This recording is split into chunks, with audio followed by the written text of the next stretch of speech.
I am here today with the one and only Ricky Persaud Jr. How are you, buddy? I'm doing good, man. I'm doing really good. Looking great as ever. Got that white hat going. I The think the signature. last time I actually got my what is it? I got my signature tag on it now. It's backwards here, but there you go. Yeah, you're moving up, buddy. yeah. So, oh, and I love the shirt too. You look great. Oh, You look. thank you, man. So you just recently had what I have been told is quite an amazing performance that you did at a place called the Cutting Room in New York, which is pretty well known, New York City, Manhattan, my old stomping ground. Miss it. And from what I understand, it was quite a show. What do you think? What was the experience like for you? I was just so at awe with how welcoming and so nice the place is and all the people and how they treated us at the venue, from the engineer, from the waitresses, and it was just all around good. Was this one of the more interesting venues that you've played at? I know you played at a lot of them. It's definitely one of my most favorite venues in New York City because it's the stage and overall atmosphere, like the overall decor and everything, is just so beautiful. Yeah, and also the vibe of the city is pretty amazing as well. Yeah, yeah, So, absolutely. well, what we're going to do today, when for the newsletter, is we're going to give folks a peek into what the show was like, watch some footage from it, and see how amazing it was. Also, what's interesting is that you aired it virtually all over, right? All around the world. Yeah, we did that because we knew a lot of people from overseas wanted to tune into the show, especially some of my family members that are in the Caribbean. So we wanted to make sure everyone can be a part of the show in one way or another. Well, it's a great idea because all artists want to be noticed. We all want our names and our music out there and known by as many people as possible. And after seeing how you went about doing the cutting room with the virtual, selling tickets virtually all over the world, I mean, the obvious occurred to me, which is that I think everybody should do that because think about the possibilities of exposure when you perform worldwide, and you can sell tickets, like I say, all over the world, and it's a whole other experience. Mm. At any rate, it was really great, and the other thing that I wanted to talk to you about that I really, this is no BS, love the song Oh, thank Selena. you. This is your new release. It just has a great feel to it. Why don't you tell us about that? So Selena, my relationship with Selena and her story dates all the way back to when I was getting Spanish lessons. Um, my Spanish teacher knew I was very much into music, and she thought that showing me the life and story of Selena would be beneficial to me. And she was absolutely right because once she showed me the Jennifer Lopez biopic, Selena, Right. I just got so invested into the music and her life and everything like that. And one thing that really connected to me was that Selena was brought up in a family band and they traveled a lot, and I connected a lot with that because I grew up in a family band and we traveled a lot. So that was like the big connecting tissue for me and getting invested into her whole life story.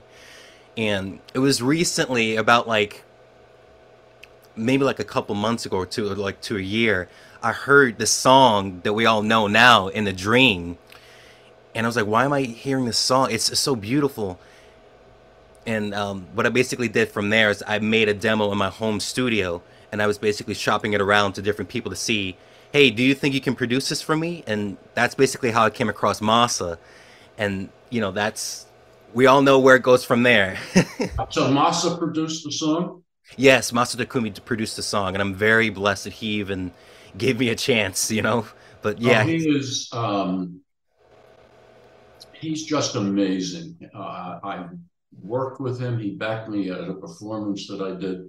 And I've been a very good friend of his for many years. He's a great guy, and his talent is just amazing. Yeah. So I'd be honest with you, I didn't know that he produced the song, but now that you tell me, I can absolutely see it.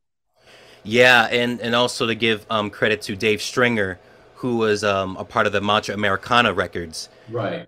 He co-produced this. He was responsible for the vocal arrangements that you hear on the track. Well, it is a great song, and I don't know, how many people know the story of Selena. Um, can you just tell us a little bit of her personal uh, life? So, as I mentioned before, she grew up in a family band, and her family was very close knit with her music and her career. And somewhere along the line, they hired this person to be a part of their, be in charge of their fan club, and they later found out that this supposed fan was basically extorting money from the family.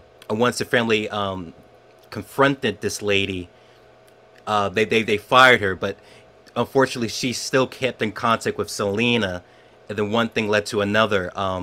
This lady convinced her, Selena that is, to meet her up in a hotel room, and she unfortunately shot Selena fatally, and excuse me, it's hard to talk about this I without being a understand. little bit emotional, and yeah, it's a very unfortunate situation, and it's weird because it happened before I was even born. So you might ask, why do I even have this kind of attachment to her? It's just seeing and knowing what their family went through to get to where she is now it's a lot of work, and it's just a shame that she was taken too soon from all of us. You know. Yeah, well, I kind of remember, that she came to a tragic ending, but I wasn't really as knowledgeable about the circumstances until now, till you explain it. So, it's one of those things where somebody is legendary and then they leave. Even when they leave naturally, we tend to think back and remember about the magic that they created, and Mm. it touches us. And when a young person um, gets killed like this, it becomes even that more, tragic. So then they just move on to an elevated, martyred kind of a status where everybody realizes how great they were. Mm. So you paid a great tribute to her with the song. Oh, thank you, thank you. I try to do my best, and hopefully her family will also like it in some way or form, because it's solely just to celebrate her life and what she's done for the music industry, because she really paved so many waves in her field. Right. Well, is there anything else you'd like us to know about the song, or where it goes from here? Well, I'm planning to submit it. Well, I've already submitted it in Best Global Performance for this upcoming ballad, and Right. yeah, I'm very excited, and yeah. Yeah, I wanted that in here because I knew that you did, and we need our friends and colleagues to know that. Hmm. What else? Anything else you want to talk about? I do want to mention that on the Selena song, it was mastered by Ryuji Hata, who's also the mastering engineer for Sakura for Masa, and Oh, it's also engineered by Hideki Kodera, who was the mixer for Sakura. So it was so cool to even have that team from Sakura to help me with this project. So it's just an all around amazing collaboration between all these talented individuals. I get it. You feel like very honored that they would work with you and be willing to give their time and talents to your project. So I totally understand that. Yeah. Well, it was great chatting. I know that you're busy. I don't want to keep you. And thanks so much for your time. Thank you for Everybody, your time.